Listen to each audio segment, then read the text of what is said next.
I was talking with a friend of the channel, the Dave, on Discord the other day. We were talking about sandbox campaigns and hex crawling and the idea of going off paths on your hex crawl. He was talking about that in a hex crawling campaign he had run, that hidden things, those secrets that we've talked about on streams and elsewhere in terms of things that are in your hex, he determined that they should be off path, that the party would have to go off of a trail or some kind of set thing to go and really explore to find a secret thing, which makes a lot of sense. But he found in his experience that his players didn't ever go off trail. And I kind of asked him, well, were they ever forced to go off the trail? And he was responding that never really occurred to them. And the other thing that he responded was telling a story about his game was how his party in this sandbox took on certain actions. And of course, he started adjudicating them and rolling with what their decisions were. And it put them in a sort of game, and that they later complained about that sort of game. In his case, they had chosen, it seemed like, to engage with political things in the setting.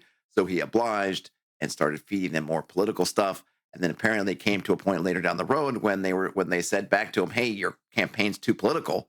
And of course, his response is, "Well, wait a minute, I'm just following what you want." This slowly, if you will, kind of triggered a little bit of a epiphany in my brain. And this epiphany reminds me of when I tried to run a hex crawl for some folks who had not done so in a long time. That wasn't the kind of game they were used to playing. They were used to playing more of a narrative game. And I've mentioned before how this hex crawl was kind of a failure. I thought I had given them the background and the information that they needed. Afterwards, realized that I didn't. I thought, hey, isn't this an obvious kind of hex crawl, sort of sandboxy? It was the Isle of Dread, but I kind of shrunk it down so we could do it in a one shot kind of deal.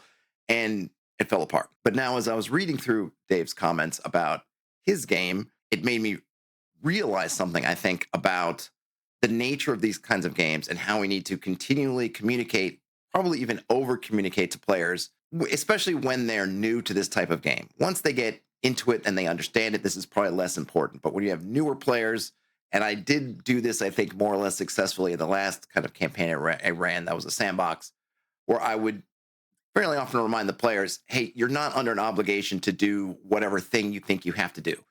I always would say to them, maybe at the end of a session or beginning another session, or when they're planning something, I said, I would always say, don't worry about what you think I want you to do.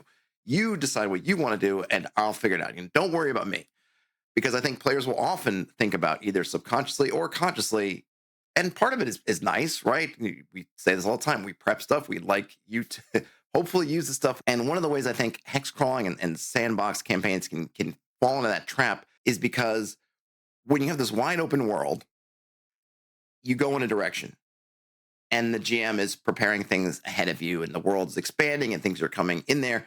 You can fall into the illusion that the world wasn't actually open, that you were just doing what the GM wanted you to do. And if that's your feeling, if your feeling is, I'm doing what the GM wants me to do and I'm following this path, and of course we're laying things out in front of you, you can forget that the whole world is open. You can feel like you're in a corridor. Let me give you an example. If you started a game in a fishing village by a lake, and there's a road that runs from the fishing village to the local lord's castle, and you lay this out for them, and in your mind as a GM, you've got all these options. Okay, if they go and they talk to the fishermen, or maybe if they go to the tavern, they're going to learn that there's some sea monster out there that's disrupting all the fishing, and that's something they could deal with. There's also kind of an island that they might find out there. There's trails that lead out around the edges of the lake, around the shores. Well, the party decides, maybe they think in their mind, they're not looking at it like this open world. They're looking at it like, what is the thing that the GM wants us to do? Maybe they tell you this, but they probably don't. They're looking at it and they go, well, I guess we take the road up to the Lord House. To them, that seems the kind of obvious thing. And of course, you as the GM had maybe planned something about that because you realize that is an option they might take, or you just riff on it because that's what they choose. You start going down this path, and then of course they get to the Lord and they start asking the Lord questions. And of course, you're obliging, so you have the Lord answer, and they may say, oh, what can we do for you, oh great Lord, oh King? And so you hand out, you think about something, okay, well, I guess there's this thing out here, and I was going to tie this in somewhere else, but now I'm going to have the Lord do it. And they start doing the Lord stuff, and maybe they come back and they get more quests. But then down the line, they think, you know what, we're just kind of this king's lackeys, and we didn't want to do that. And they come back and say, hey, I thought this was going to be an open world. And of course, you as a GM are thinking, it is an open world. You guys chose this path and I just obliged you. While it's true that they did choose it, they in their mind might not have seen or thought or interpreted it as them choosing one option out of many, but more that all they saw was the road, the Lord, and thought this is the path that we're supposed to be on. So they don't see all the choices. They don't see that at any time they could duck out or that they could have done one mission for the Lord. And when the Lord offers more, say, we want to do this other thing, or they could bail out and go elsewhere in the world. They don't see that. All they saw was this path. And the fact that the path had no resistance, which you as the GM means you're doing a good job. You're just laying out this path in front of them and they're not seeing where you're adding tiles of content in front. At the same time, it can make them feel like they're on this road that you set them on. I don't know if other people have experienced it, but I totally have. And I feel like maybe the Dave has experienced something similar. And the only advice I can give, the only thing I can say about that is if you feel that way, if you're, because the players may not ever communicate this to you, if you think that maybe they're just doing this and they're not really deviating and they're not really looking outside, they've put on their own set of blinders, or they just are not really taking it in, is to remind them, say, hey, don't forget there are these other things out there. There's, you don't have to. And I would just do it as a meta thing. You could do it in the fiction. You could say, oh yeah, someone can come up to you, but that might also feel like if you prod them in the fiction, they might also feel like, okay, well, now this is what the GM wants us to do.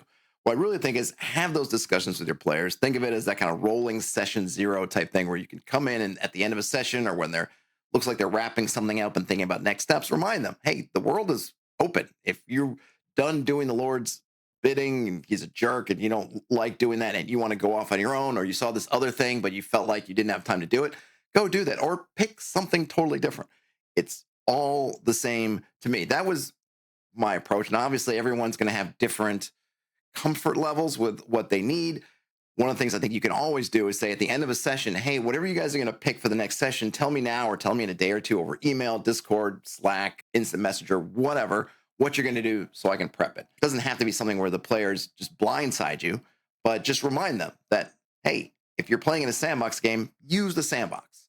And just because you're not finding friction in moving in certain directions, which to me is what I would think doing a good job, it does not mean you're on a railroad. It does not mean you're on a track. It simply means that I'm trying to give you the things which I think you're looking for. And if you realize at some point that's not what you're looking for, switch tracks, make a new track, go off and do it. I don't know if this made any sense. It was sort of an epiphany for me, so I thought I would share.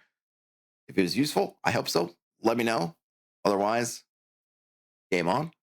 Talk to you later.